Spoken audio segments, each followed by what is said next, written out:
السلام عليكم حبايب قلبي، يا رب تكونوا بخير. النهارده بقى هنعمل طاجن رز معمر الفلاحي اللي على اصوله بقى. مكوناته سهله وبسيطه، كمان دسم. هو اسمه معمر عشان دسم، نسبه الدسامه بتاعته بتبقى عاليه، بس صراحه ممتاز.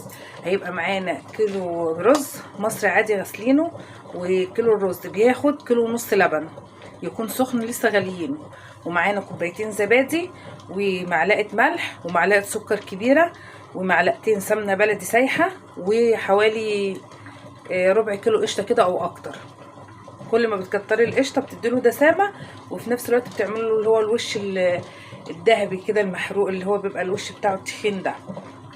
مكوناتنا خلاص كده: كيلو الرز عليه كيلو ونص لبن، كوبايتين زبادي، معلقه كبيره سكر، معلقه ملح، معلقتين 3 بقى على حسب الرغبه في الدسامه بتاعته. لو انت بتحبيه الدسم بتاعه خفيف شويه قللي الزبده. ومعانا حوالي نص كيلو قشطه كده. عايزه برضو تقللي القشطه، يعني معاكي من ربع كيلو لنص كيلو على حسب برضو الدسامه بتاعته، وفي ناس ما بتحبش الحاجه دسمه قوي، بس انا معايا نص كيلو قشطه. يلا بقى نجيب الطاجن بتاعنا ونشوف هنعمله ازاي. انا كنت جايبه الطاجن بتاعي، ممكن تعملي في صينيه عادي، لو مش متاح الطاجن ممكن نعمله في صينيه عادي. هننزل الرز بتاعنا احنا غاسلينه، بسم الله.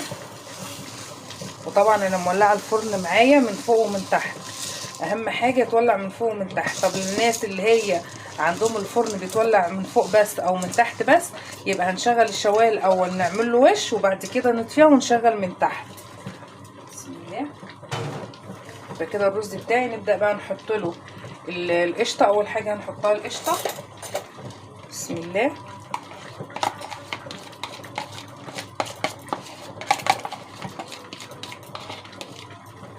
هنقلبها، هنرجع كده القشطه، وممكن نحط الزبده برضو ندعكهم مع بعض. يبقى انا حطيت القشطه والزبده مع بعضيهم. نبتدي بقى نقلبهم وندعك الرز فيهم.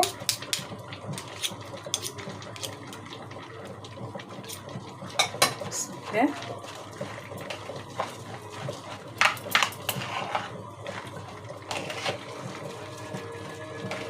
ولازم ما يبقاش الطاجن او الصينيه معانا تبقى مليانه رز، علشان لما يجي تزودي اللبن وبيفور الرز طبعا بتضاعف وبيزيد، فنبقى عاملين حساب السوا.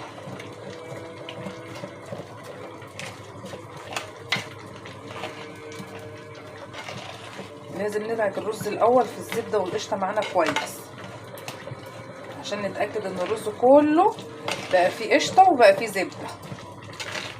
هو كده كمان برضو لما بيسيح بيتجانس المكونات مع بعضيها. هنحط السكر بتاعنا، معلقه سكر كبيره، وننزل برضو بمعلقه الملح معانا ونقلبهم. هنزل بقى باللبن بتاعي، بسم الله. لازم يكون اللبن سخن مغلي، ده بيفرق معانا في الطعم وفي السوا.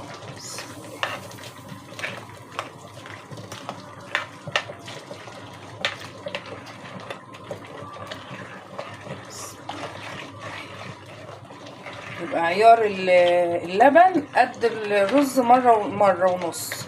كيلو الرز يبقى ياخد كوبايه ونص لبن. الحاجات دي مهمه في العيار عشان يبقى مستوي في نفس الوقت طري، ما يبقاش ناشف كده. انا حطيت كل المكونات وهسيب الزبادي للاخر. انا دي علبه طبق القشطه هحط فيه الزبادي، انا بخلي الزبادي اخر حاجه، وممكن علبه زبادي كفايه، مش شرط 2.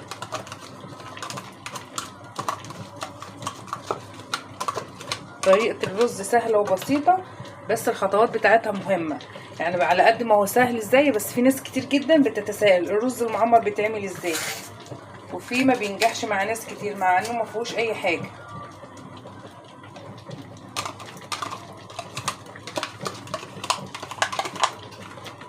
كده هندعك الزبادي،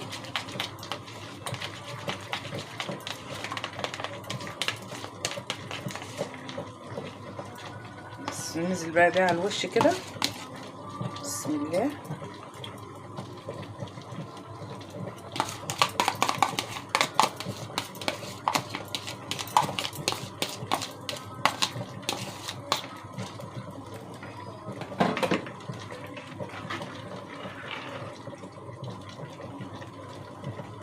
كده طاجن الرز معايا تمام التمام. هناخده بقى على درجة حرارة في الفرن، على درجة حرارة 200 تكون درجة الحرارة عالية ومشغلاها قبلها بشوية. هناخده بقى على الفرن ونسويه ونشوفه مع بعض. كده انا حطيته معايا في الفرن على درجة الحرارة 200 وهنسيبه بقى لحد ما يستوي حوالي كده، هنشوف هياخد سوا معانا كام وهنقول كده. تمام تمام.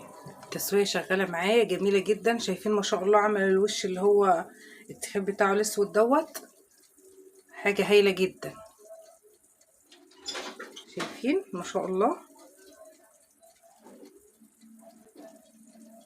لسه برضو معايا شوية في التسوية، لما تكتمل بقى التسوية نخرجه ونشوفه مع بعض. هذا الطاجن بتاعنا السكرة خلص وبقى تمام التمام ومستوي وزي الفل. الريحة بقى مش قادرة اقول لكم.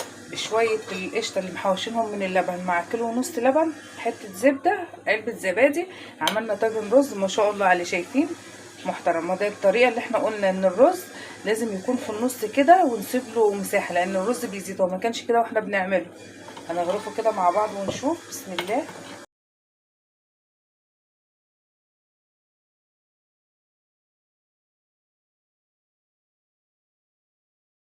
عليه شايفين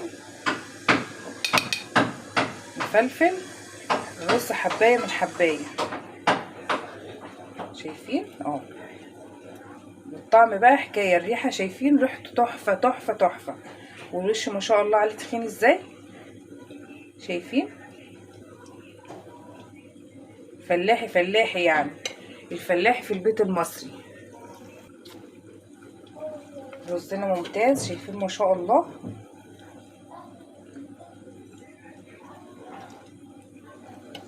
ايه رايكم بقى؟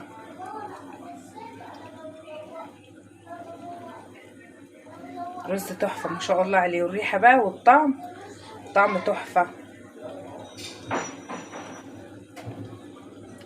بجد، يعجبكم جدا. كده بقى في اللي بياكلوا بقى مع عسل اسود، في اللي بياكلوا مع جبنه قديمه، في اللي بياكلوا ساده كده خالص، في اللي هياكلوا بقى كده زي بصوصه كده بيحبوا كده الرز المعمر بالطريقه دي. هو ممكن يتاكل ساده بصراحه، طعمه تحفه.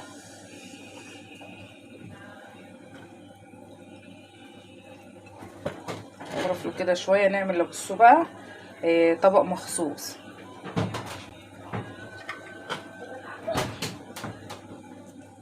شايفين ما شاء الله الكيلو نفشه بقى عامل ازاي ما شاء الله. بصوا بقى بياكلوا بقى ايه متظبط. يحب كده بقى بالعسل، نحط عليه لبن،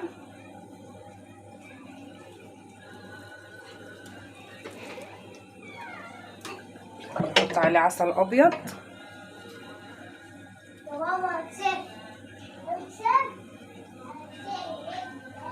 ايه رايكم بقى في الطبق التحفه ده؟ حاجه كده فاخر من الاخر، طعمه جميل جدا، هيعجبكم قوي. تعملوه وتاكلوه بالطريقه اللي تريحكم. اهم حاجه ان المقادير طلعت معانا مظبوطه والرز تمام. قعد حوالي في الفرن ساعه وربع على درجه حراره 200. بس بقى لما لقيت الوش احمر طفيت الوش وسبت من تحت بس هو اللي شغال. لو عجبكم الفيديو بقى ما تنسونوش في الاشتراك وتفعيل الجرس. بحبكم في الله. في فيديو جديد اخر. السلام عليكم ورحمه الله وبركاته.